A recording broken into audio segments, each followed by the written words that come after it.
This is Michael Hatt. Tomorrow. I'm from formerly from Coldwater, Michigan, and Coldwater, Michigan turns out to be a hot spot for Edgar Rice Burroughs in his younger days. This is a fact that most people are unaware of, and I was living in Coldwater and been a Burroughs enthusiast my entire life. I also was unaware of this. It was entirely by accident that a fellow co-worker of mine come up to me one day and just said, "Hey, I know you're into Burroughs. Did you know he used to visit Coldwater with regularity?" Well, of course I didn't know that. I was amazed.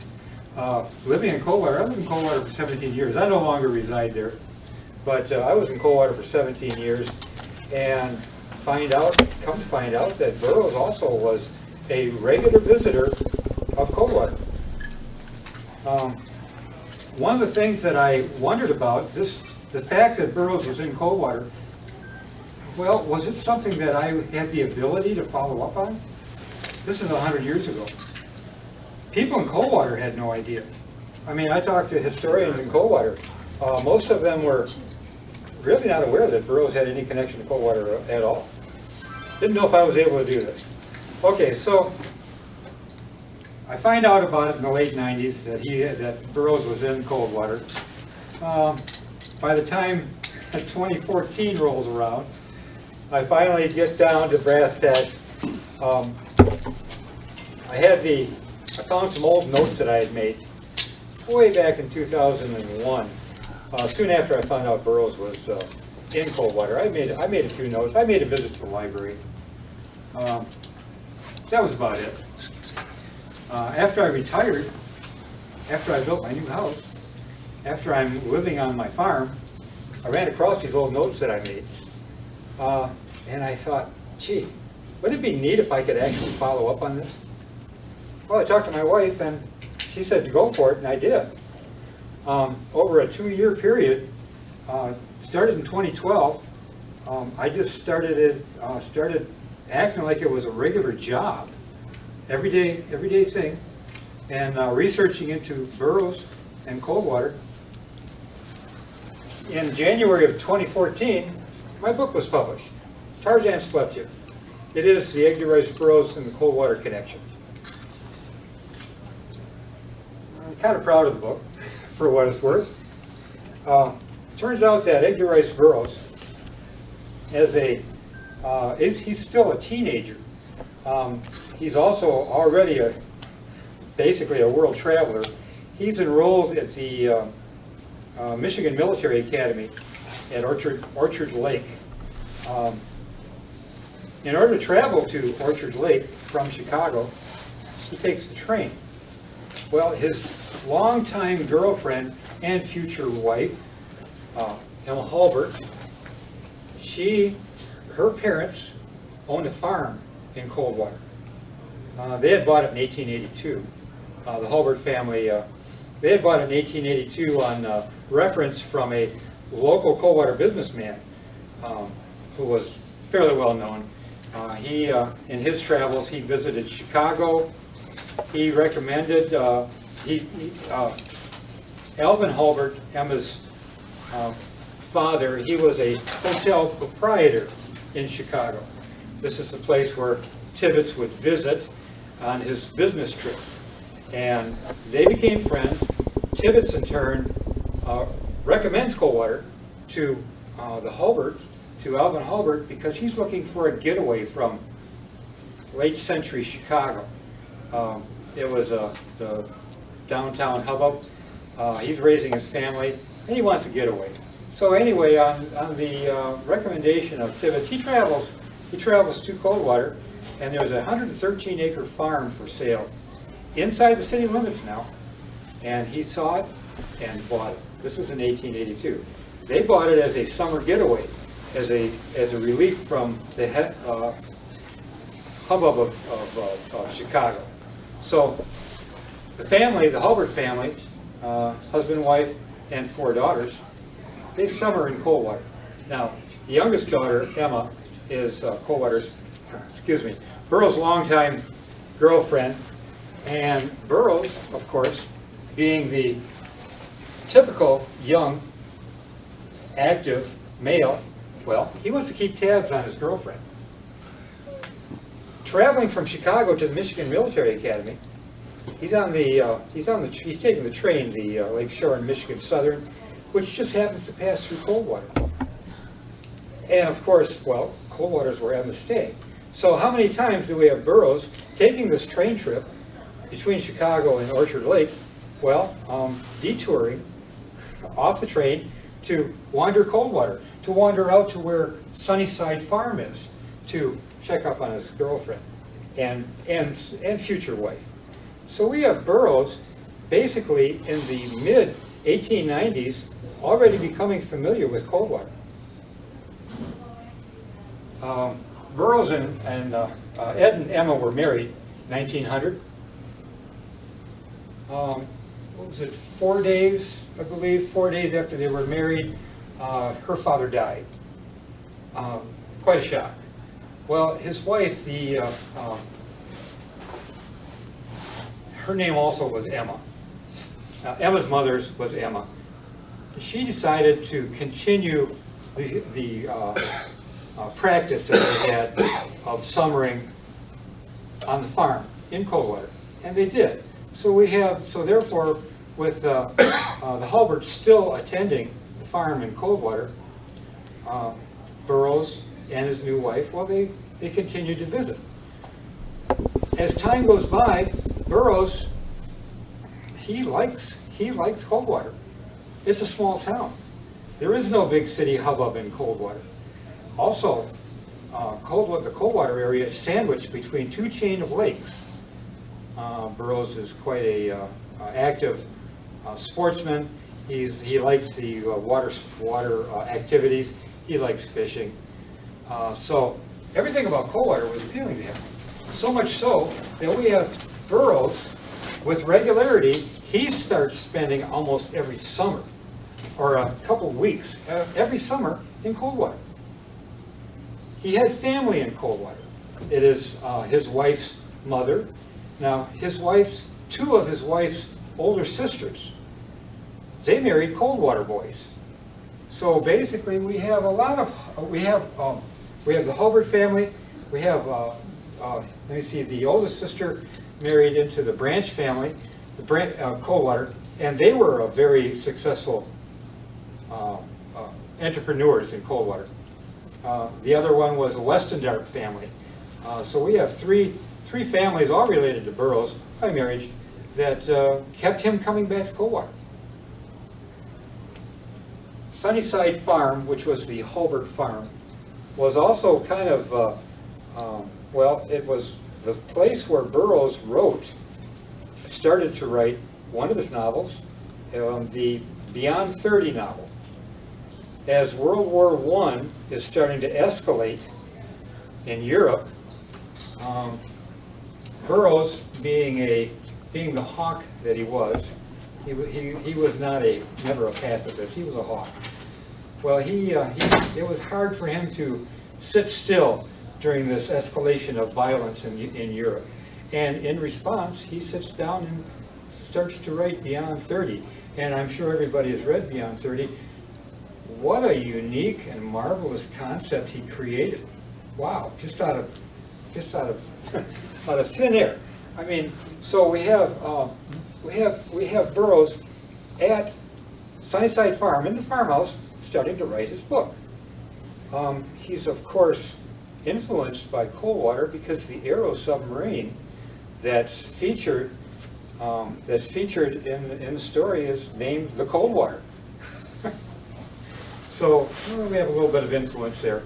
Burroughs did not finish the book in Coldwater. He finishes it back in Chicago, but about half the book was written in Coldwater. We have actually another one of his stories was written in the Coldwater area.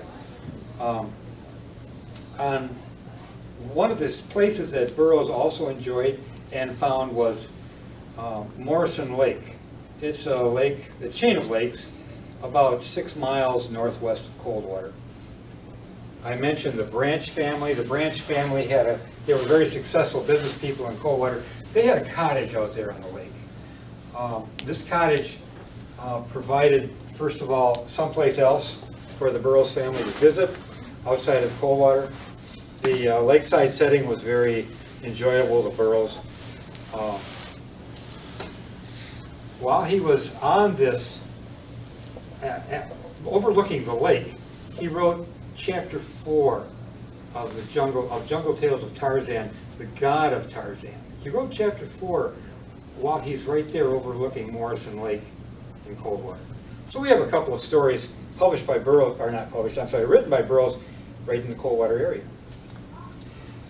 One of the things about Burroughs' presence there was this cottage out on the shores of Morrison Lake. He enjoyed that very much. The picture everybody has seen of Burroughs standing on the shores of Morrison Lake. This one right here.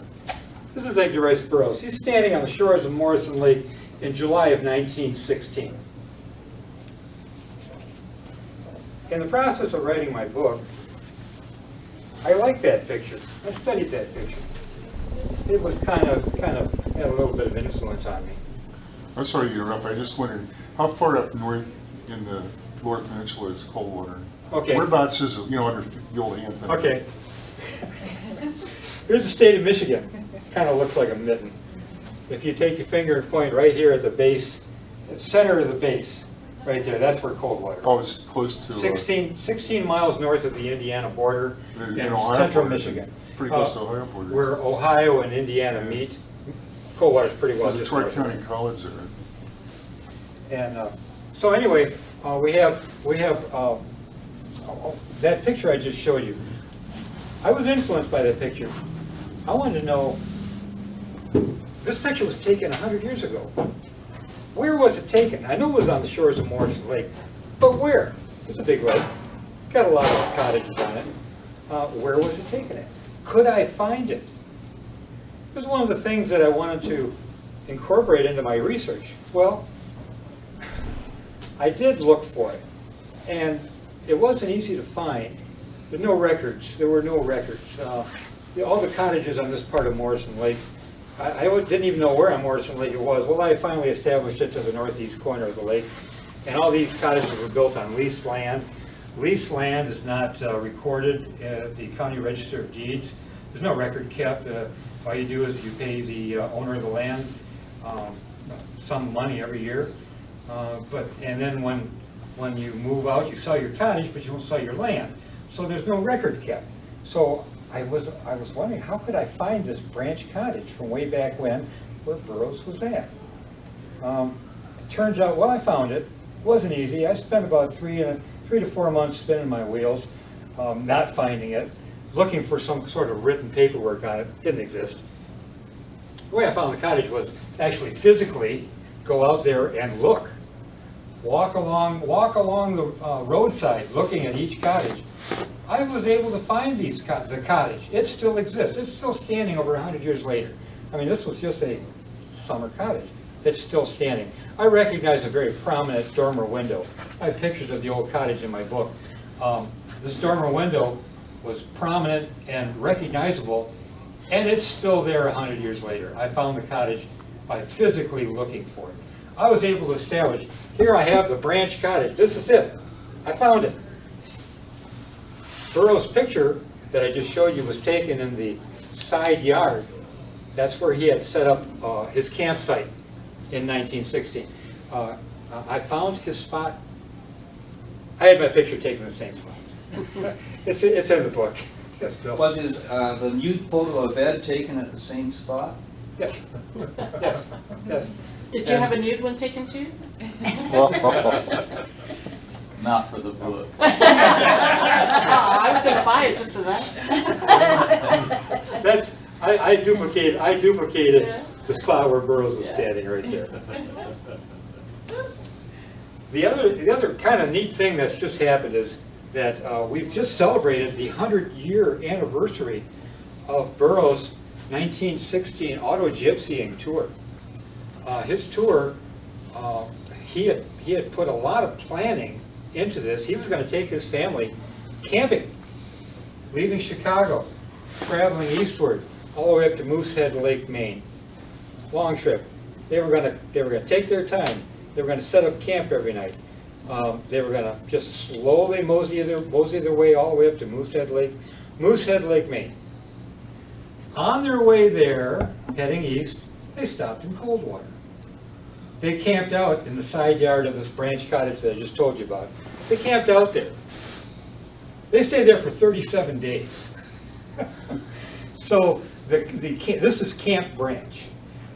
In Ed's auto-gypsying diary, and Bill also had reiterated to me, he made a handwritten notation of all the camps that they created and that they set up on his long tour that year. Well, Camp Branch is actually camp number 4. I believe it was number 4 on the list. Well, that's the place they spent the most time at, 37 days. That also proved to be the most relaxing part of the entire trip. Everything else was daunting and difficult. It was daunting and difficult just to get there in the first place. Well, the 37 days that they were there, they left on July 27th.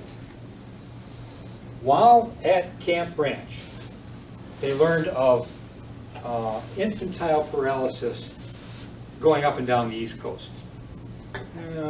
It worried the family. They were traveling with their three children, still young.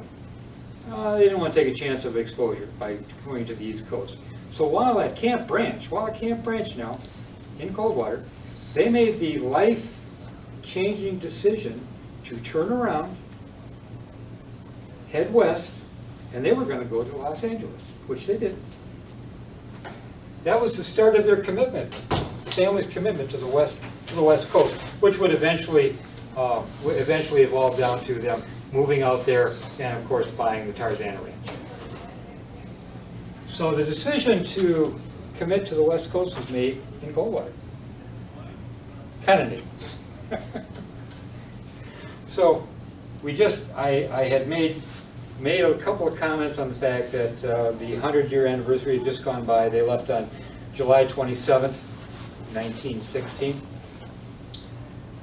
I made a little bit of effort to search through the newspaper archives in Coldwater, looking for any notation about Burroughs being in there for 37 days. I knew that there had to be something.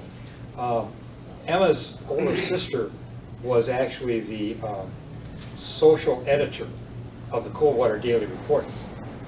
And I knew that she could not say something about the family being there. And I started, when they left Chicago on June 20th, I started looking through all the microfilms on, well, you know where I found a little tiny article saying that the family has left Coldwater and heading west was on July 27th, 37 days later. I found it, just a little thing. It took me a long time to find it. I made a copy of it in the book. Over the years, Burroughs continued to have a connection with Coldwater. Even after he traveled out west to LA, the family still came back to Chicago. They hadn't made the final move out there yet. They still came back to Chicago. During this period of time in 1918, Burroughs continued to travel to Coldwater now. He bought a cottage somewhere in Coldwater. It's referred to in his unpublished journal. I should have asked Jim about that. His unpublished journal of his life, he refers to the fact that they bought a summer place in Coldwater in 1918. Well, how am I ever going to find that? I mean, that just doesn't happen. Well, it fell into my lap.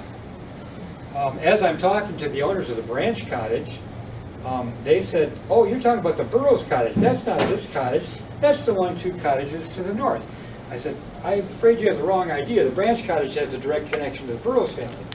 They said, "No, we used to own that cottage, two cottages to the north. That was our first cottage.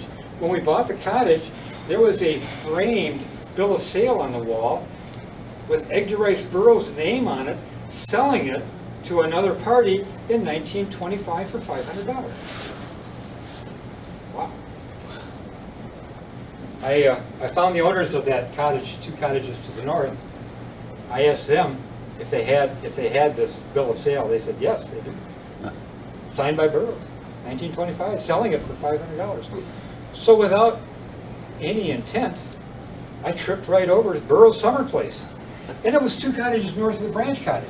I also discovered that in 1917 he leased for a month the cottage in between these 2 cottages. We have 3 cottages in a row on the shore of Morrison Lake. I called it Burroughs Row. The cottage, Burroughs Summer Place, I talked to the owner there. They did tell me that they owned the bill of sale. They would send me a copy of it. I could put it in my book. Well, they never did. It's not in my book. Tell them why. No. I'll tell you. The wife is a liar. So, And they were in the Minbay. She So had anyway. a lot of protesters there. But we found out they haven't been taken yet. we have a continuing contact Did you hear? between Burroughs and Coldwater. In 1919, Burroughs finally makes the decision to move to California. So they leave Chicago, they move to California. Burroughs never did return to Coldwater. He came back east once when his younger brother was ill. Other than that, I think he might have come back for a couple of legal issues. But he basically, once he went to California, he never came back. But Coldwater never left his mind. I have a postcard that he wrote to a fan of his. He wrote it in 1920 from Tarzan Ranch in California, describing to the fan on the picture side of this postcard is a picture of the Branch Cottage and the cottage next to it, and the 3rd cottage to the north. You can't really see that, but he's saying you can just barely see a picture of the cottage we stayed at, and he's describing his good times on Morrison Lake to a fan in 1920. He's in California and he's still talking about Coldwater. Coldwater made a big impression and a big impact on the life of Edgar Rice Burroughs. So I found all this out. I wrote about it. Kind of neat. One of those portions of Burroughs' life that are ignored, swept under the carpet, just not known. I wrote about it. I have the book in the Huckster room. And are there any questions? Yeah. Ed's older brother spent quite a bit of time there, and I have a lot of letters they sent from that area. In fact, we described a seance there one time.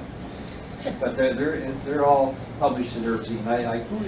Danton gave me photocopies of stacks of the letters. I typed them all out, and they're up on the website. The Hulbert family remained in the area for quite a while. Burroughs was gone, but the Hulbert family and descendants of the Hulbert family are still in the area. I don't know if they're right in Coldwater now, but they're in the area. So yes, the family became they became anchored right there in the Coldwater area and stayed for a long time. So Coldwater is an important and previously ignored portion of Burroughs' life. Okay, well, thank you very much.